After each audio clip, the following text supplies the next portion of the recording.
Messi. Messi. Oh my goodness. Balotelli. Aguero. That is extraordinary. What a headshot. What a hit. Back of the net. Hello. It's Killian Ginnity. I'm joined as ever by Nathan Byrne and Conor Glennon. Gentlemen, how are we doing? Live from the Not a Pundit Towers, where we are watching the Man City game. It's a sad time of the year, I suppose, with the Premier League coming to a close. But it's been an interesting season, and by God, I am praying on the Spurs winning this. But I don't know if Nate's the same. Yeah, I'd love a Spurs win. It teed up for Arsenal to throw it away in the last day, which would be beautiful. But yeah, I'm doing well. How are you gonna? Oh, I'm great. I have to say, I was shocked about this whole discourse between Arsenal fans and Tottenham fans and wanting to lose. We're actually going to just very quickly listen to Ange Postecoglou's reaction to whether or not Tottenham fans want them to lose so that Arsenal can't win the title.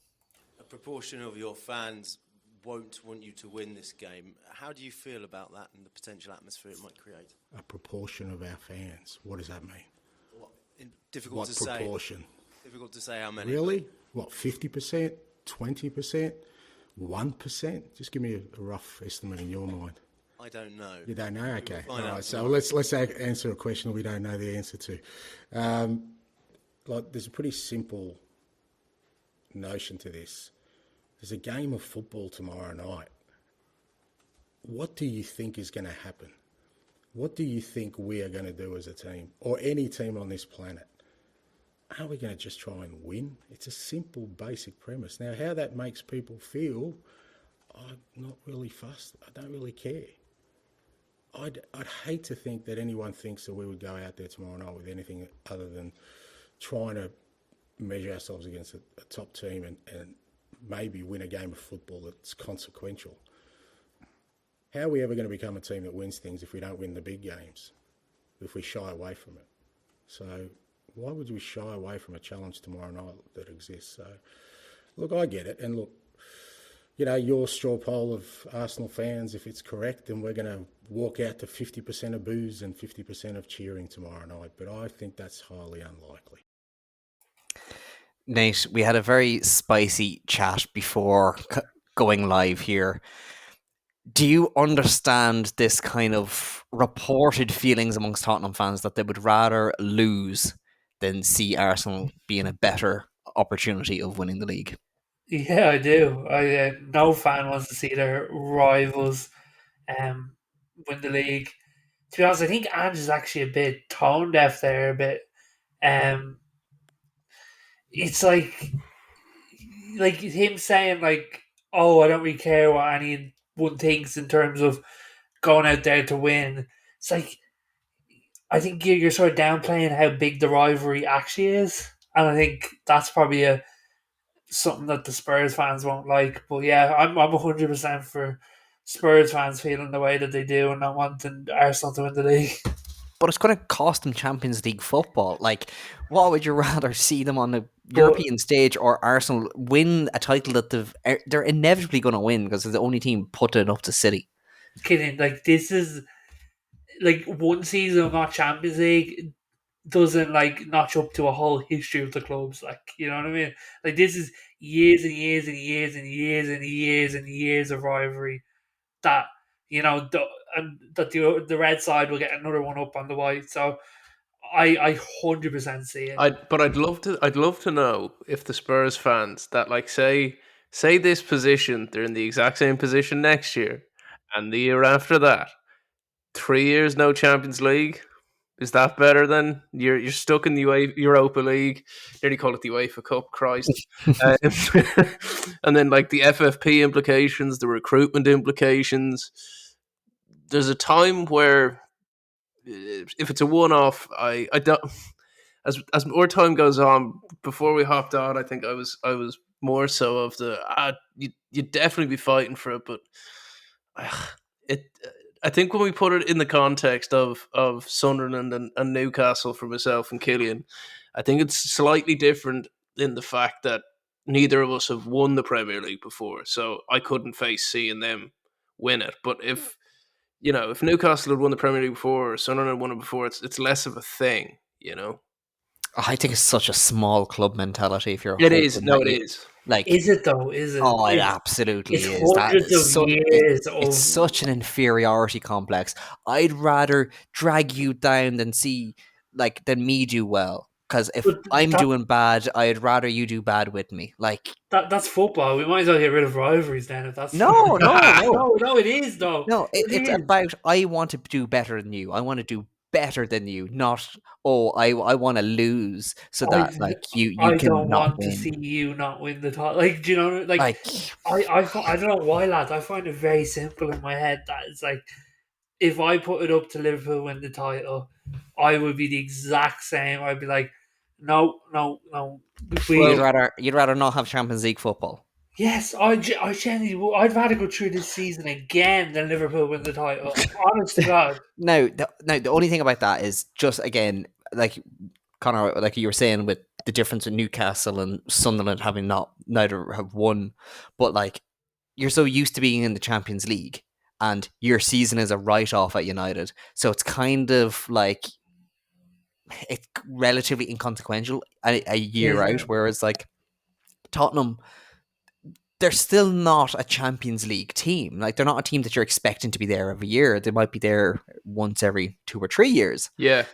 So like I to be honest, I know this kind of was only a straw poll or whatever, but this is being judged off social media. And who is the most active fans on social media? Arsenal. And is this a very embarrassing thing for Tottenham? Yeah.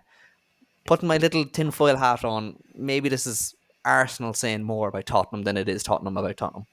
I don't know. I've seen so many Tottenham fans saying that they'd chip five today to see just so I, Arsenal don't win. Like, yeah.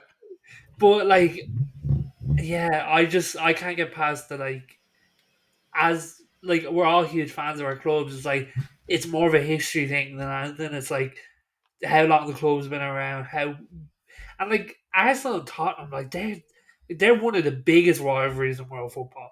Do you know what I mean? So Well, on that though, like I saw a thing from Jamie Carragher. Speaking of kind of like those, it's not even like a Sunderland Newcastle. We're talking like a same city rivalry here, but as like in the Tottenham Arsenal one. But Jamie Carragher said, "I grew up in a city with a similar rivalry, and if the shoe was on the other foot, I think Arsenal fans would be exactly the same."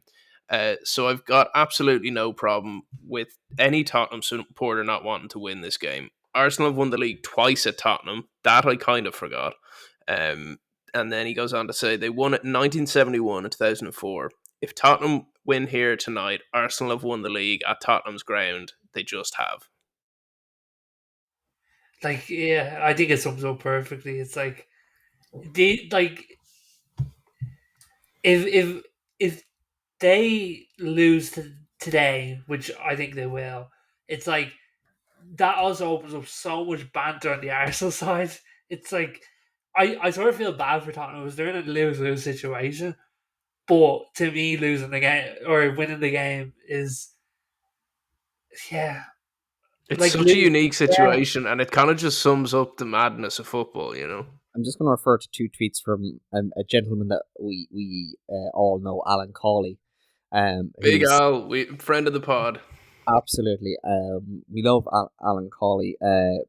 His son is a Spurs fan, so he's kind of a Spurs fan at this stage. And he was saying, what kind of supporter wants their team to lose when they still have a chance of top four and Champions League?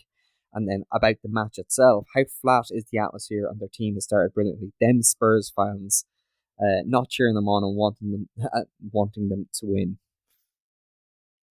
I love Alan, but I think it's a bit of a not fully in that situation type tweet. You know what I mean? Like he's not there feeling, in my opinion, feeling how the Spurs fans are feeling. Where like lads, if we lose, like Arsenal could win the title. You know what I mean? Like that's such a big thing and such a like ultimately affects the history of the club Tottenham wise as well. So lads, One I thing, see one it. thing I don't know about you lads, like I loved Postecoglou's reply to the reporter because he really kind of took him at the knees.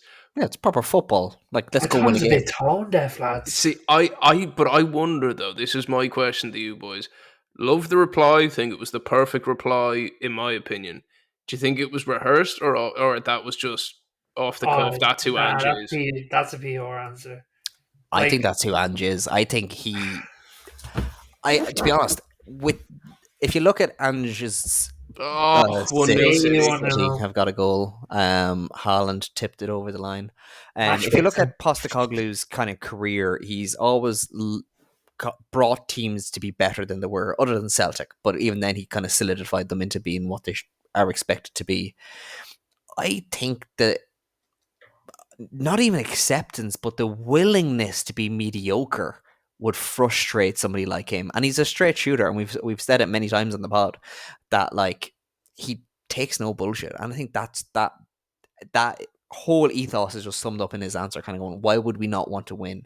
Because like, and in the same press conference, he said, why would I take heart in the fact that the last time we played City, we lost. Like, his record is only one loss against City, but he's only played them once.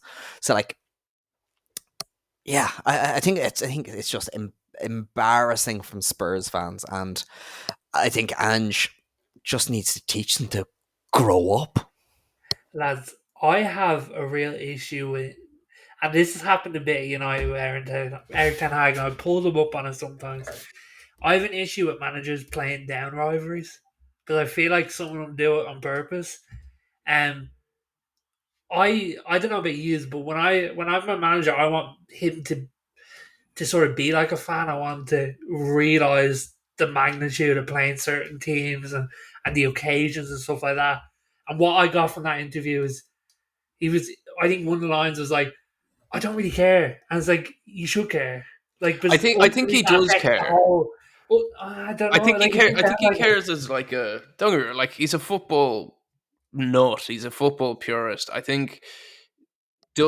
do like his attitude of we need to just go out there and be able to beat the big teams, and that's our job. And if we're going to go forward as a club, that's what we have to do. But I do think you're right, though. Like, I mean, I love nothing more than a hard on the sleeve manager.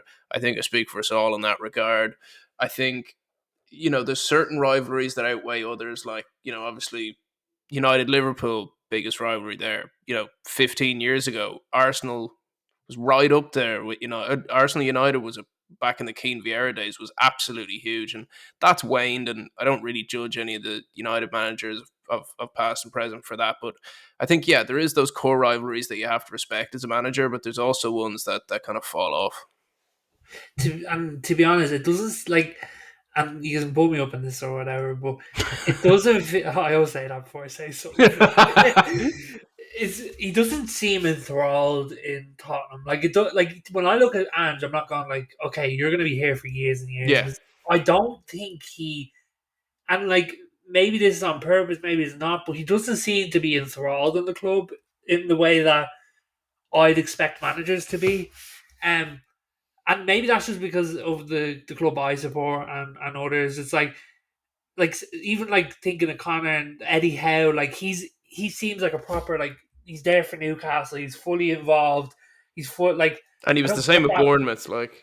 Yeah, I want a manager when they come in to basically be like another fan, but do you know, like, give Oh no, off I, that. t- I totally, I totally get you. Like, I mean, my only thing is, I think, is that a strength of Ange, not in the kind of with the fans side of that, but I mean more just is he more clinical about how he's operating compared to like if you get too emotional in this game, your decisions can go the wrong way for you, and that can spell an exit quicker. And the fans thought you were one of them, but they'll move on when the next person comes in. And I think the thing with Ange is if he isn't going to be a Spurs man, like where else? Like I don't see him at another Premier League club. Really, I don't know about you, Kill.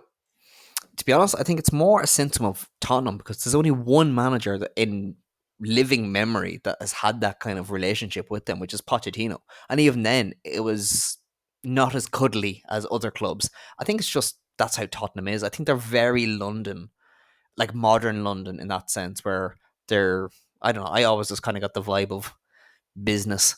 Yeah, well, I Like, think that comes look from how the top. That comes from Daniel Levy. Like, yeah, like look how they've thrown away managers over the past 15 years. So like if you look at Juan de Ramos, Redknapp, AVB, Mourinho, like they use them. So why would Ange get too comfortable? I Like, do think that's I do think that's kind of not systematic. I think that's just kind of where the league is at right now. Because even when you go through, like, I heard Gary Neville talking about the fact that Ten Hag should possibly stay. When you look at the managers that have been turfed out over the last 10 years, like the churn rate of Premier League clubs at the top end of the table is frightening.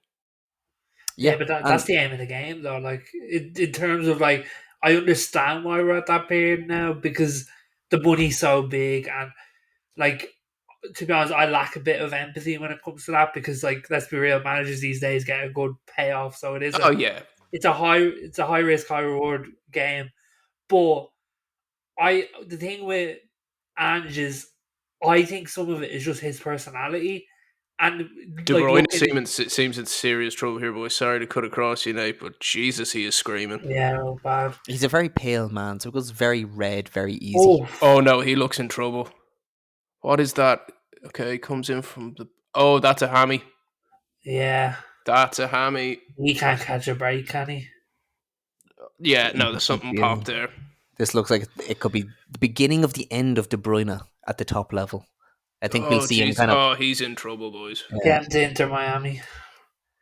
Yeah, he'll be unfortunate in the sense like he'll probably get 10 or 15 games a year now, and it's gonna just constantly go. Well, his levels have dropped. Don't get me wrong; he's still an unbelievable player, and the fact he's not won a Player of the Month in the Premier League ever is just mental. But like, I kind of love the shit house for that possibly the greatest midfielder in the Premier League's ever seen doesn't get a Player of the Month. But sorry to interrupt you there, Nate. But Just Um, just on Ange though, I do think that he, and it's kind of one of the things I love about him is he kind of, as I say, he has that no bullshit, but like it kind of comes across that this is his job.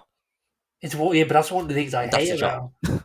Like, I think that's where we're different. Is I wouldn't want him anywhere near my club because I don't think he will garner that level of mixing with the fans. And I'm not saying like he's not like trying to do that or whatever, but I Mm. just don't get that vibe off him. And like, even thinking back to old United managers like your Mourinho, Van Gaal, it's like even when we interact with these managers nowadays, it's like you're seeing an old dad. You know what I mean? Where to see Ange, it's like it does feel like just another stepping stone Tottenham does for him. You know what I mean? It's like he's I agree with you, and from the outside it looks like that. But what I wonder what's bigger for him. Like, does he think he can be a United, a yeah. Liverpool, like a No, what? I don't think he sees it as a stepping stone. I think he's just kind of going, I'm just going to do this for as long as I'm here. I don't think he looks particularly beyond it. Yeah, Like I don't think he expected to be at Tottenham so soon after joining Celtic. So I think he's just kind of takes it as it comes, and a part of that is where you're renting a house. He hasn't bought it yet. yeah.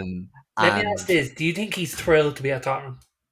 I think he's surprised. is anybody thrilled to be at Tottenham? No, Jokes aside, though, I don't know. I think he's. I don't think he ever thought he'd get to the Premier League, and I think he would have taken any club in it. Hmm. So I think Yeah. so. In to your point, Nate, is he all bought in on Tottenham? No, because if but that had then been should he not Villa, be? if that had been Everton, he just wants to be a not. This makes him sound callous, but like I think he just, as a manager coming from Australia, to be a Premier League manager is pretty unheard of. And I think if you'd really said to him, even I think he would have thought Celtic was the biggest he'd get. But like De Bruyne's come back on the pitch, lads. Jesus, he's limping bad though. the thing I don't get is, okay, he's coming to Tottenham, and it's like, yeah, like, and I'm only speaking how I feel. Like, the Tottenham fans could be over the moon with him and love him and this and that, but it feels very cold. Yeah, Like, even with I, Ten Hag at United, like, I feel like he's tried with the fans have tried with him. There's mutual love there, even though things are going terribly. It's But like is it just a there's still that personality thing connection. though?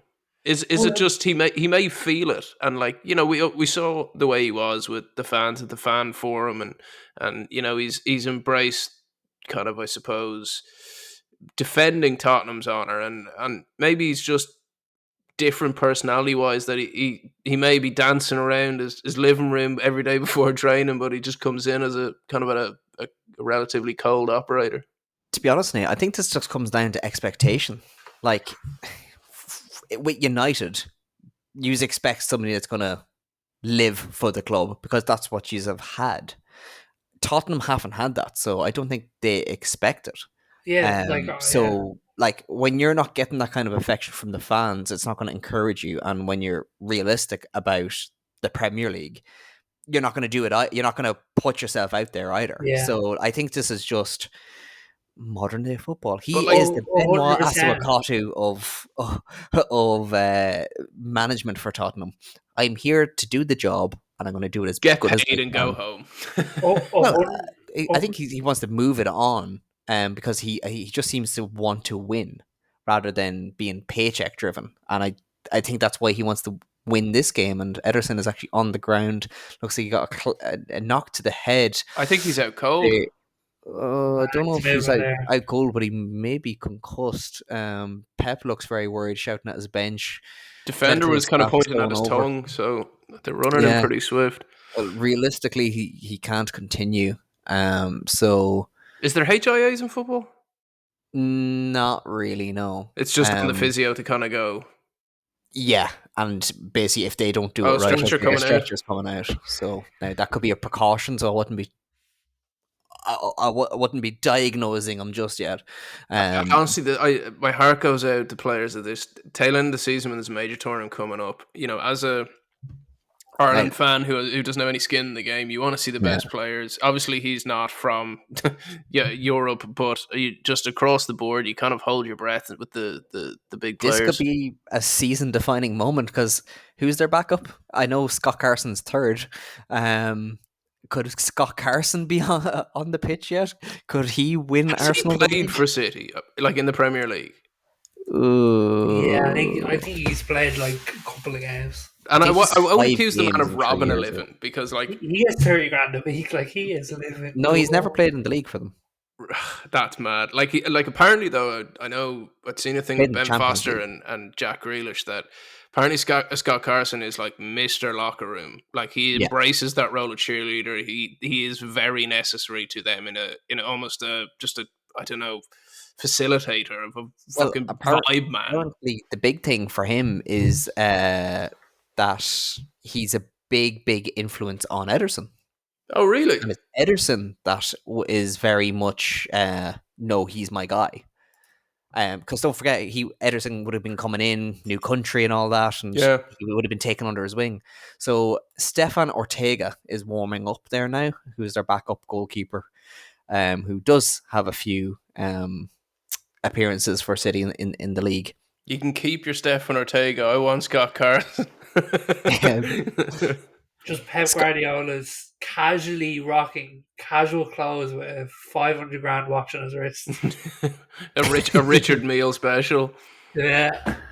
Well, Do it's we good. think Pep was going to leave City soon? I was chatting to somebody in work about this, and I reckon he's going to be gone in the next 2 years. Might see him in the national team, and then I think he'd be retired before he's 60. Ooh, now that Klopp's gone, changes things slightly. I think he enjoyed that fight. I think The Ferguson to Wenger kind of. yeah, I think Pep came out and said it kind of soon after Klopp had said he was leaving, that you know it's the best kind of rivalry he's ever had in the sport, and I think they have made each other better, and I think they've made the Premier League better. But I don't know what his next step will be, but I think you're right. Yeah, max 3 years. I know he signed an extension recently, but doesn't mean anything really, does it? No, and like I think you could see him take another 2 years out. Like Pep doesn't do things normally. Like sure, look at his playing career, going out to Dorados and taking performance enhancing drugs. He doesn't do things like a normal footballer would. I don't like seeing this, sorry, by the way, with Ederson. He's back. Like, great to see he's healthy, apparently, but with a head hit like that, There's questionable concussion there. I know we said it's up to the physio, but the physio has to report to the manager at the end of the day and probably is under pressure. I don't like that. That's where he's even Slip. falling over on the goal kick there. Like, that worries me. Don't like that. Yeah. Quick Like, Spurs, get up the pitch. there has been a massive increase though on goalkeepers faking injuries this year because it's one of the only time wasting that you can't be penalised for. So tinfoil hat time Red card. is it more about that kind of winding down some of the clock than it is because at coming up to that incident, Tottenham was putting a lot of pressure on City. Yeah, they were dominating that first half, and they've been really doing full court Kulusevski press. since coming on has been a game changer. Like he just put a different level of physicality and tenaciousness into the team. He's such a good player. Now, I will say on the HIA front, I mean, rugby's not perfect either. You know, plenty of. I think we've talked about this before. That the IRFU doctor who was around for the first HIA kind of process resigned because he didn't believe you could judge within 10 minutes of someone had a concussion. So, and I don't know what the answer is. Do they go straight off? Do they do a HIA? I don't know, but It it would just have to be worries in a me. rugby sense where you can You know. kind of sub somebody on temporarily and Yeah. And let's be be real, assessed. the only reason rugby are doing it is because of the court cases, though. Yeah, 100%. Oh, absolutely. Yeah. But it's sometimes you just need precedent. Now, just to say, in this game, Ortega has taken his jacket off, so there could still be a sub yet. Pep doesn't seem too sure about what decision he's going to make, but he's definitely not 100% pleased with Ederson. Going back to the decision he's going to make, how long do you boys think he's going to stay? I know, Killian, you said 2 years. Hey, what are you saying? I know how long you'd want him to stay, but Yeah, get him gone this summer as well. 2 years. Like, if they win the league this year, I could see him announce that he's going to leave at the end of next year. Okay, Ortega's coming on. Yeah, I don't think you're wrong, Killian. Yeah, he's suiting up on the side. Yeah. I think he'll bounce before the court case. Yeah. Oh, yeah, absolutely. Isn't that slated to be next year, though? It depends on how much litigation City keep tying them up in. Plus, if he wins another Premier League, what else is there to do? Like, But then, like you said, okay, if he goes national team, are we saying Spain or? yeah. Okay, and then it's got to be end of the road. But like, what age is he now? Like, surely that's a bit soon for the end of the road for him. Like, But I see this is the thing. I don't. He'll be one extreme or the other, and this was the debate I was having in work today. Like, my colleague was saying that he's 53, man. Yeah, but what my colleagues were saying was like he's so obsessed with football, he doesn't know how to do anything but it. But I think he might burn himself out with football. Ederson is not happy about taking off and hasn't acknowledged Pep. He's kicking bottles and everything. Yeah, not happy. Well, tough titty. This is life. These decisions have to be made, Ederson. But I think he's one of these kind of guys that it's everything or nothing, and I don't think he'll either be finished before he's 60 or he'll be still doing it at 90. And I don't see him doing it at 90. Or do you see him going into, say, back to Barcelona in some hierarchy job? Not director of football, but like, something like a Cruyff situation, Yeah, I could see something like that, or even with the City group. I could imagine him going around just kind of being a lesser Ranić, kind of just going, well, here's how shit should be done. Yeah. He's the type of guy I can imagine having a bloody course at Harvard. You can imagine him just, you can get a 6-month course from Pep Guardiola in Harvard or something random like that. He's just so... Well, I know, actually, on that point, you guys might have seen her before. A lot of the Premier League footballers do her kind of management course in Harvard. Her name is Anita Elbreeze. She's worth a follow on LinkedIn, and kind of a lot of, basically, she's one of the top professors at Harvard, and a lot of athletes go over and kind of take, I think it's like a 4-day kind of diploma mastery kind of situation. PK did it a while back, few Irish athletes have done it too, and I think they've definitely studied United and Ferguson's form of leadership in Harvard. But I could definitely see him taking up some sort of a role like that. And Barcelona have their own college as well, so could be something there. I don't know if I see him as Pep the school teacher though. He's running out of clubs to manage, though, isn't he, lads? Well, that's Like, it's one of those like I'd adore to see him take just like I don't know someone in like the second division somewhere, Oh. be amazing. If you look at the teams that are out there, so he's done Bayern, so Germany is kind of done. Premier League's done. La Liga, he's not going to go to Madrid, and I don't think he'd actually go back to Barcelona because it's a different team. Yeah, Would he go to Italy? Like he was there as a player, but I don't see him at PSG. I was thinking, and like I was talking to a mate about this. It was like, do you think he'd regret not managing a Liverpool or United one day? he No. couldn't though. Like I know he couldn't now, but do you think that would be a regret at the end of it?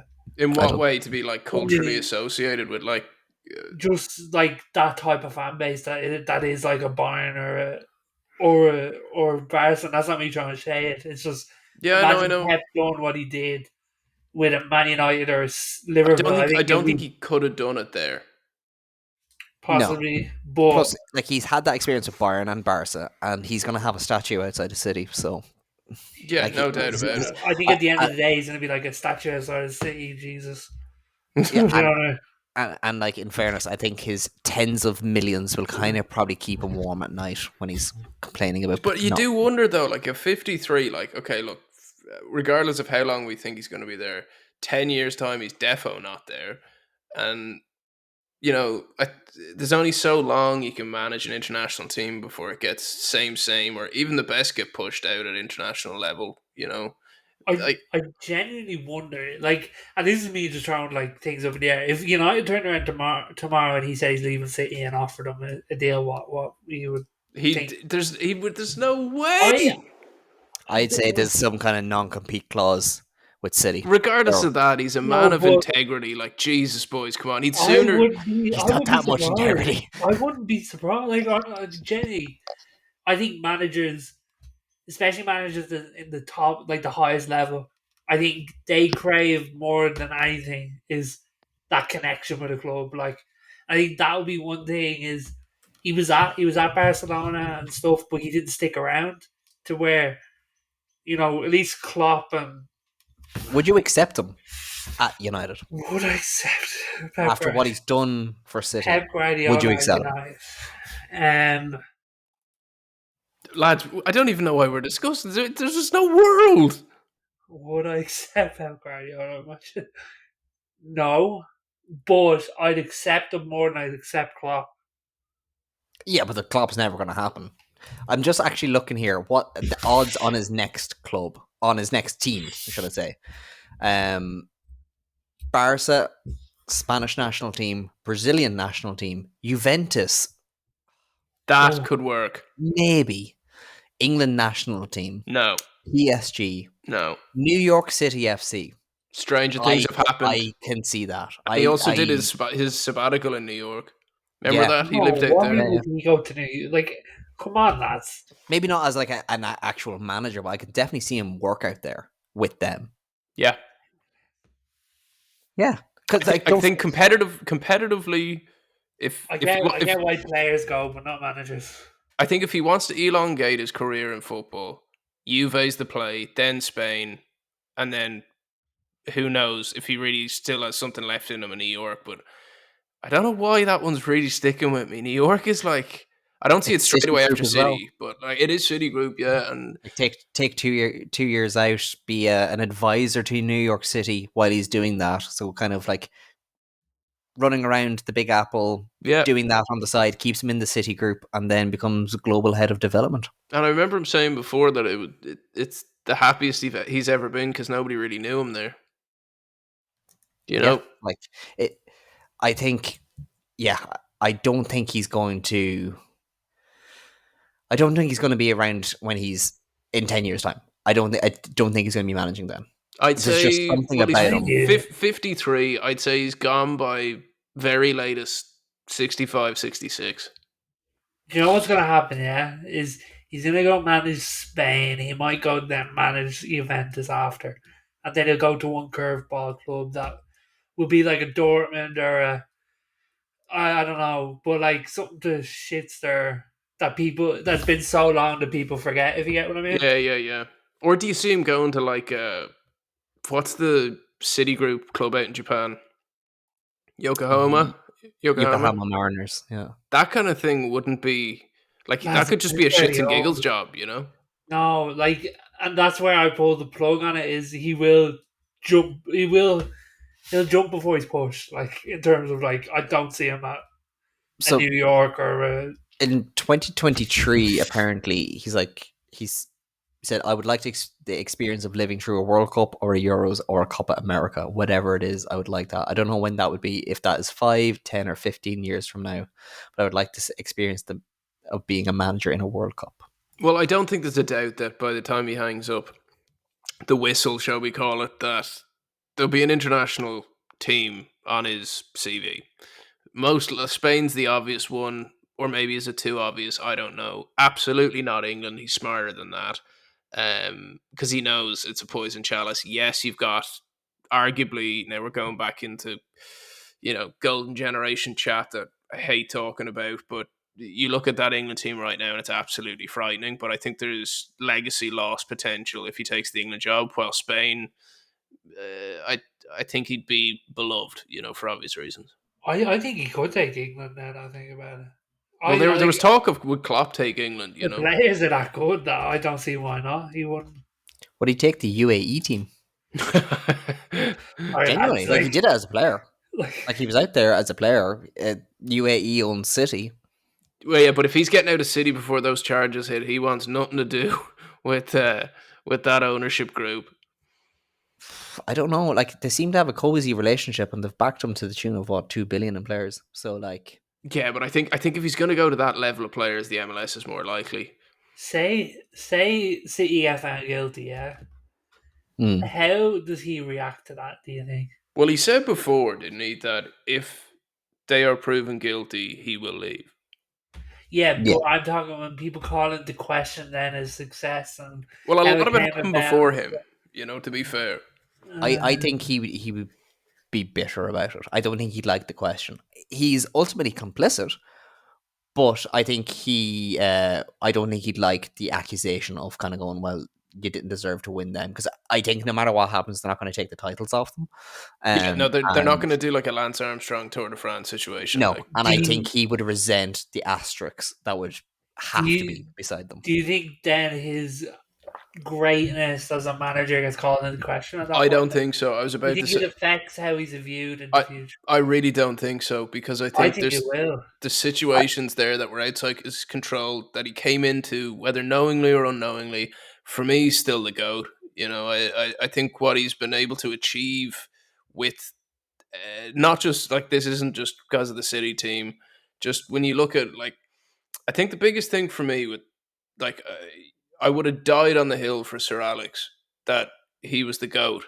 But when you look at, yes, from a trophy perspective, what Sir Alex was able to achieve with United and pretty much a one-club manager, but Guardiola changed football multiple times.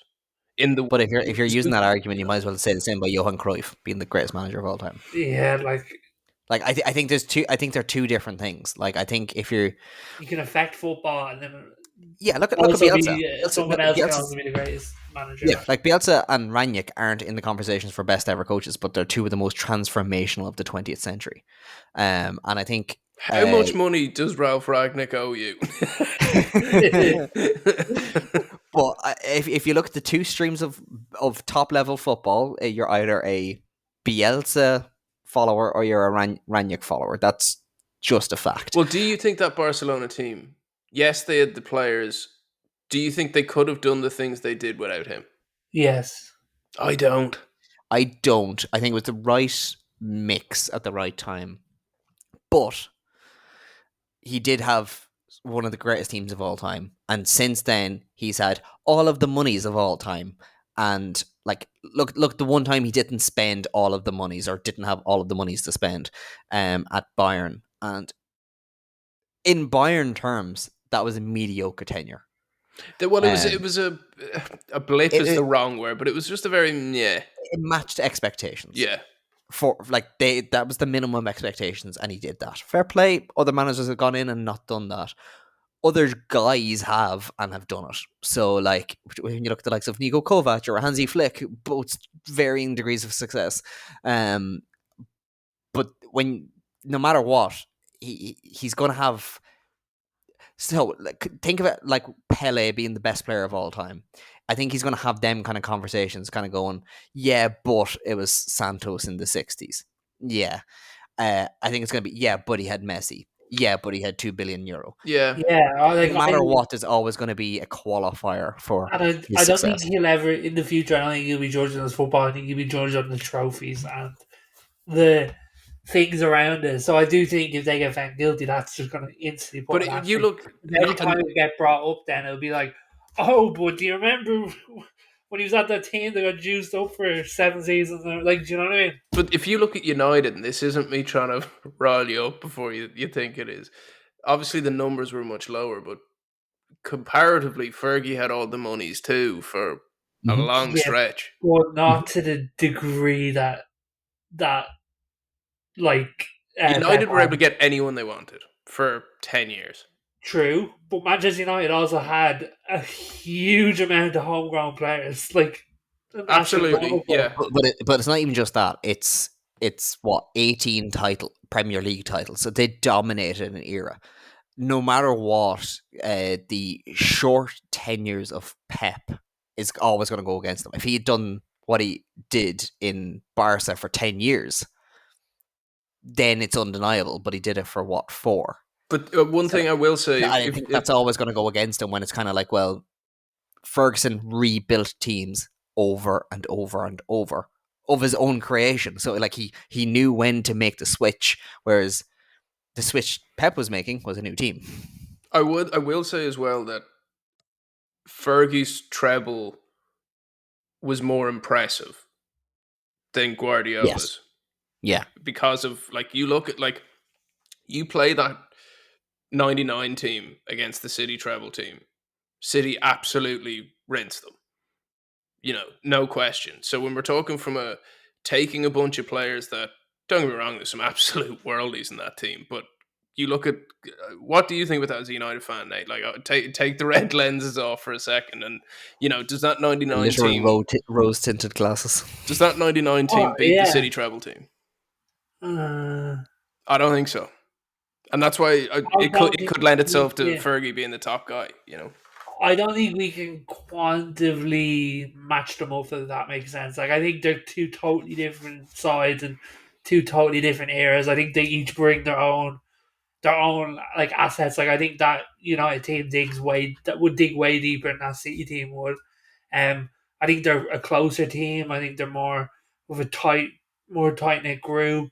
Um, but yeah, like I don't think we can equally like match it together. I think we can Well, think what would happen, but yeah, like I don't know what the outcome of that would be. I think there's a kind of a better comparison that we can make is if you look at Ferguson's last title winning squad, which was in the era of Pep, and like considering he got to a Champions League final during the era of Pep at Barca, could Pep have had that same success with that United squad? Well, that United team was Absolutely not. that United team was so bad, and what he was able to achieve with that team was like, It was beyond spit and sellotape. Like oh, Fabio and Raphael being left and right midfielders. The fact that Ferguson was still playing 4-4-2 and winning a league is in what 2012 is insane, considering teams had started to make the move to Pep ball, and Pep bet United in a Champions League final with a much better team. Like when you look at the two teams on paper now, it's kind of going, Jesus, well, United did well to get the final, let alone Yeah, winning. yeah, Like for sure.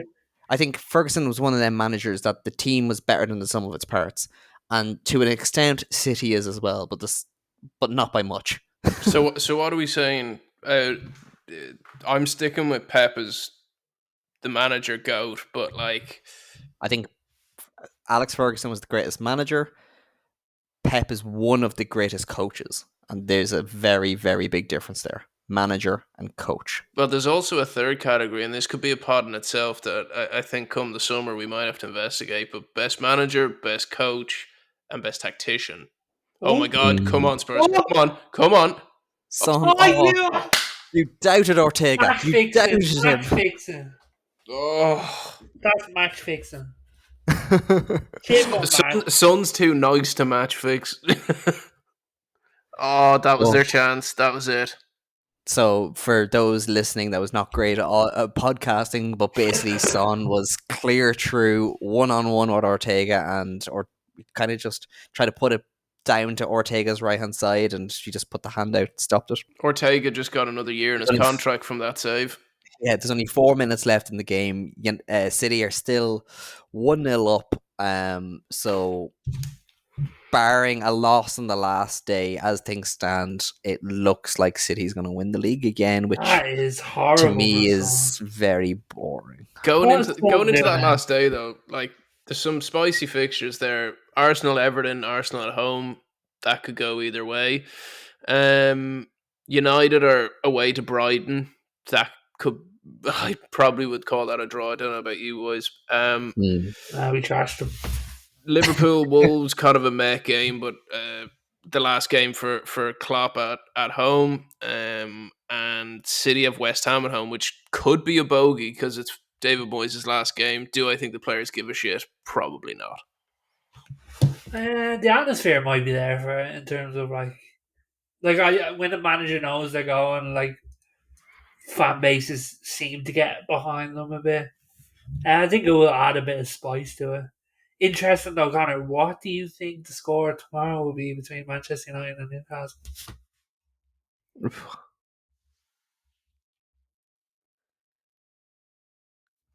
I think we lost very briefly connection with Connor there. To be honest, I with the way Isak has been playing for Newcastle, it wouldn't be surprising if Newcastle got a result like a 3-1 or a 3-2. I think we're trashing them tomorrow, Killian. Come on, 4-0. 4-0 win versus Newcastle. I think we'll do well to keep hold of Isak, to be honest with you. I know we bought him for big money and possibly clubs won't pay the fee, but I mean, he's 20 goal season. If you're looking like a Liverpool or a Chelsea, I could see them coming hunting. I don't think they can afford him. Well, we bought him for 65, so you'd need to be in that 85-90, and there's better for 85-90. Yeah, absolutely. I just plus I don't think he suits either of them teams. Yeah, like how they play. He's a big man who's good with his feet. I don't think the teams are necessarily going to be playing that way. You know? I mean, he's been incredibly good for us, and Jesus, I'd be delighted if we don't lose him. I think he's perfect in the system that we run. But just with the stats like that, he definitely he's definitely been talked about by other clubs and other directors of football. But we shall see. Actually, one of the transfers I was very surprised to see the price tag of Nathan, and if United don't pick him up, they'd be fools. Is Kefram Turam? Apparently, £20 million is all it's going to take it to get him out of knees. And you know who will have the first right reviews? Yeah, penalty to City. Game over. To be honest, if there's an ounce of any talent in Nice, I'd be fleecing them as United. Well, apparently they're going to be losing their manager now, so Nice may, from an ownership side, may need to keep a little bit of stability, players-wise, if they're going to get a new coach in. I think Tadibo will be at United. Varane leaving today, so. What do you think about that?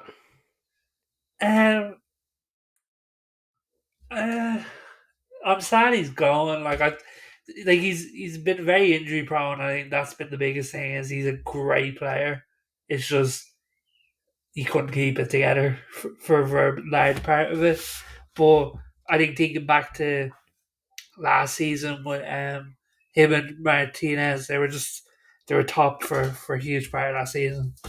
Like it is a shame. I think the player he was at Madrid. I think we all just wanted to see that continue. But to me, I think him leaving reeks of a MLS or a Saudi move. Saudi, definitely. Although, did you see who United have been linked with? Is your man Tosian Amada? I can't pronounce his second name. From Fulham, who's apparently leaving on a free. Who was actually a Oh City youth yeah, player. I think that'd be a clever move. Like, if nothing, just to replace Johnny Evans. Haaland penalty, scores 90 plus one. And Haaland makes it 2-0, but there is 10 minutes of extra time. Come on, who does Haaland Spurs! think he is there, mate? You've And been missing for half the season. and Spurs have the most amount of victories after going behind, after conceding first. So, I have to laugh just when you bring that stat up. It gives me PTSD because I remember watching a Newcastle game a couple of years ago, and I think we were like 1-0 down at half time, and stat pops up, and you know me, I love a stat, and it goes when Newcastle have been trailing at half time. I was like, oh, probably, I don't know, 8 games or something. They haven't won a game in 10 years. And I was like, oh, right, okay. Love that. Haaland actually thinks he is him. Like, did you actually, see him lads, winding up the fans there? It's like, pal, you scored a penalty. Relax. 5 yards out. Relax. lads, there's a question I put into the WhatsApp group earlier, and nobody answered me because we saved it for the podcast, and I need answers. Has Sean Dyche done the best managerial job in the Premier League this year? Now, I'm not saying he's the best manager, but he's done the best job that he could have done with the team that he had. I think without a doubt, like points deductions, lack of squad, the fact that they're comfortably safe is incredible. I'm delighted. I really am. Like, I love the fact that they even stopped trying to get back 2 points, the last 2 point deduction, because they're like, we don't need it anymore. It's fine. Well, like It's class. the Premier League without Everton would feel wrong. They're somewhat of a second club. If when I'm looking at the results sheet, I've always looked out for Everton on it. But yeah, no, going back to your question, you'd be hard pressed to find someone else for that award, shall we say. I think the thing that you also have to take into account is politically what he's had to deal with in there from an ownership perspective, keeping the team motivated. Now, I think people like Seamus Coleman are key to that club, and I saw he got offered another 1 year deal there, so fingers crossed he stays with the club. But I mean, outside of that, you're probably looking at Bournemouth. Is that fair to say as a potential rival in that regard? Yeah, considering that, like, I wouldn't have been surprised if Bournemouth got relegated. Like, there was a bit of a gamble on Areola. Like, I remember it didn't start too well from Nate. Is there anybody that you would throw into the conversation, or am I just Um, correct again that Dyche has done the best job in the Premier League? I think it is Dyche, but I think Oliver Glasner Palace possibly at the end of the season, with Oh how yeah, he's gone in and done. I think that's a show. Honorable Uh, mention, Rob Edwards. Luton yeah. of the teams that came up, no one really gave him a chance, and I think he's definitely put himself in good light, and they were thereabouts, and on that, the three teams that came up look like the three going down. Is it? Rob's point from the beginning of the season kind of Yeah. rings a little bit true. Has the gap gotten too big? As somebody with a team in the Championship hoping to get into the Premier League in the next 3 years, it is very worrying. Well, like it all comes back to that cash, really, and I think if they bring in that kind of idea where it's going to be the TV rights of the bottom team, by three, I think it'll somewhat level the field. But I don't really know how to recalibrate the league. I think that's again a pod in itself. But you struggle to see how the teams that are coming up, maybe bar Leicester probably have the best chance of staying up. But I mean, maybe that's a hot call early on for me, but I, I don't know, lads, but I don't know about you, but Thomas Frank's on fraud watch currently. Like, Brentford at 16. What's going on here? He would have been in the shout for manager of the season in a couple of years. in a row. Yeah. Yeah. It's not looking too good at Brentford right now. And it's the one time that Man United have taken one of my suggestions and apparently have him on their shortlist. Yeah, I don't know Um, about what what do you make of that? How'd Would you you go? How'd you go take from him? fraud watch to Man United? that. I like Same difference. if we're signing a manager at 16th place in the Premier League, we've got an issue here. Like Well, you come could be on. looking to sign a manager who's not even in the Premier League. I'm a little bit worried. Like Southgate, Kieran McKenna.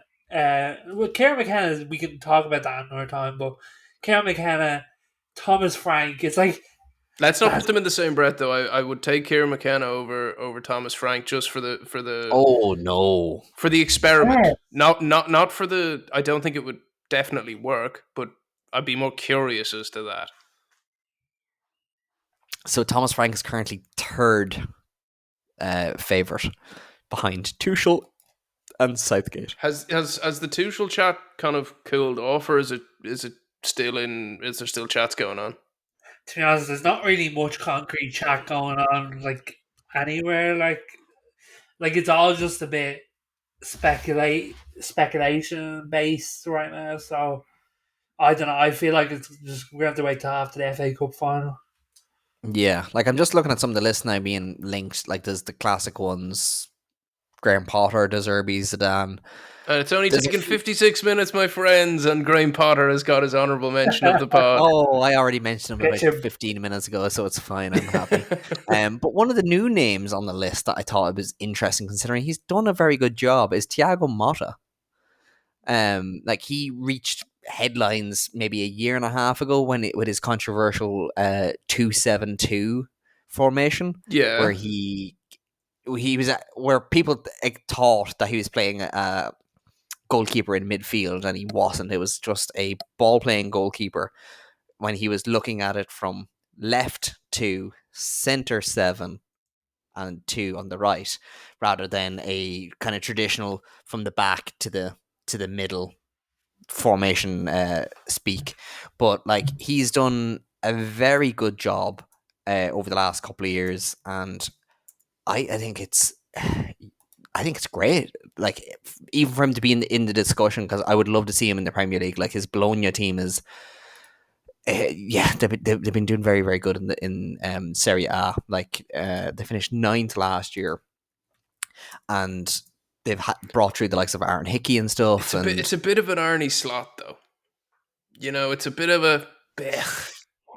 You know, for me, there is one man outside Tuchel, and it's Zizou. Give like Zizou Bologna's the job. just Bologna have gotten third this year. They finished 9th last year. They've gotten third this year in Serie A. This isn't a slot. Like it's not Eredivisie. Zidane would be fantastic. I just don't see him there. Like again, he'd be a Tuchel type where you're 2 or 3 years max, and he would want to rebuild the team. And will Jim Ratcliffe give him the necessary funds? Or, well, he only has so much cash. Will the Glazers give him any funds? Like, as in. Can the FFP afford it, Nate? I don't know. I don't have access to the books, but yeah, like it's just all up in the air right now. Like I think it will be Tuchel. I hope it will be Tuchel, but I can also see Ten Hag staying. So Well, I think I speak for Killian when I say both of us would absolutely adore Gareth Southgate getting the job just to see you have a meltdown in the WhatsApp group. I told you I'm cutting ties if it happens. Oh yeah, like I'll I've have literally your said I'll have it. your Sunderland home kit ready. We have Yeah. new Hummel makers of them. I've seen the leak. It looks very very good. So you'll be looking great. And at least it's still red. It's not like you're going over to the dark side on Yeah, Tyneside. be in line with still suffering as a fan as well. Won't it? Lads, I'll be Yeah. honest with you. I am so excited for Newcastle's Adidas gear to come out. I am going to be bankrupt. I cannot wait. Well, it's better than Castore. Like at least it's not going to fall apart in the wash. You've got a good one with Hummel. They're cool. Yeah. Now, see, Sunderland have a new guy at the top. I think he's COO or one of them lettery jobs. But he was one of the big brains in MLS. So MLS Oh, you next, said about this MLS, before, yeah. like some of the kind of clever things that they've done over the last decade in terms of like garnering interest and bringing like development through the league. It's him, and he's the one that's actually done the deal with Hummel. So not only are we getting a kit, it's not a template kit, which yeah, like it's an exciting time regardless of the bitterness of Sunderland fans around me. Connor, does Saudi not have their own kit manufacturer yet? Like, what's going on there? They're getting there, Yeah. you know. With the Yeah. we just need to figure out the ink isn't dry on the contract of the shell company yet. Oh, I thought a new company would appear out of nowhere. Cheers go out at the Tottenham Hotspur Stadium as Tottenham Hotspur celebrate a 2-0 loss against City. Ortega actually got man the match in the end. He did have a good performance once he came on. City now need to lose the next game, and Arsenal need to win for Arsenal to be able to win the title. I don't think that's likely. And if Arsenal win and United City draw in the next one, it goes down to goal difference, and they're neck and neck on that. So, final day eruptions, lads. It's going to be, as the intro of this podcast, with Aguero's name ringing out. I think we're all hoping for a spicy end of the season, but Jesus, lads, the season's going quick, eh? It hasn't. It hasn't. It's kind of like parts of it dragged, and now it's suddenly finished. The last couple of months, it really flew in. Yeah. I don't know, that kind of October, November time, it just seemed to. I don't know if that was just because of work or something like that, but it just definitely seemed to be longer. I'm just so disappointed that City are going to win another league. As Nate said earlier, I'm just numb to it too at this point. It's not even like fair play. It's just like, oh yeah, cool, you got another one. Lads, is it bad that like it literally does not bother me? Like in terms of like, yes, that is absolutely terrible. These are meant to be your rivals. No, but I know how fake their whole existence is. So but their trophy cabinet's not fake. It is. They bought it. Right. Don't be jealous, Nate. Oh, no. So yeah, like it looks like really the season's now over. It's just a matter of. It's about Champions League's the last thing. Yeah. Even still, like I think Tottenham was the only one that can kind of like make a last minute push for, and yeah, no, actually not. They can't even. That's now Tottenham on 63 points. Aston Villa are on 68. Fight for sixth, and I'm not just saying it because I'm a Newcastle fan, but 36 games for each of these three clubs: Newcastle, Chelsea, and United. Newcastle 57 points, Chelsea 57 points, and Man United on 54. That's probably all that's left. Are we going to get Conference League? I really don't want to. Well, I'll take it. Champions League really proved troublesome for us squad-wise, so I think Conference could be a nice little taster for us to get us on that road. So if you feel like doing a swapsies, I'll take it. I honestly, I'd love a season in European football. I think it'd probably do the club world the good. It actually would. Shock to the system, yeah. Also, let's just give a very brief shout out to Chelsea, who, after being like notoriously bad, just kind of steadied the ship enough to kind of not have an awful finish. Like, in fairness to Poch, like the money that was spent, they should have been winning the league easy, but he's managed to kind of right the ship and could potentially finish ahead of United. Well, I mean, absolutely. And look, obviously I want Newcastle to get 6, but if he can get Chelsea into Europe, I don't know what more he could have done this year. Yeah, like it's gonna make for a very, very interesting off-season. I think next week we'll have our league in review, and Nate, as a slightly later joiner to the podcast, you can be the judge, jury, and executioner of our season predictions. These are all going to get flamed for your poor choices. I'm trying to. I actually can't really remember any of them at all. That's good. That's So good. Save it for the Well, I podcast. think transfer of the season is already locked in. It's Mr. Nathan Byrne. It's an easy win for FC Nap. and then after that, we have the Euros to prepare for, and maybe the odd debrief on the season just before the Euros, and then we're into transfer talk. But gentlemen, it's been a blast. Even though the game was depressing, it's always fun to be chatting to yous. Indeed, my man. Indeed. Been a pleasure. I've been Killing Kennedy with Nathan Byrne and Conor Glennon, and this is Not a Pundit. Bye bye. Messi. Messi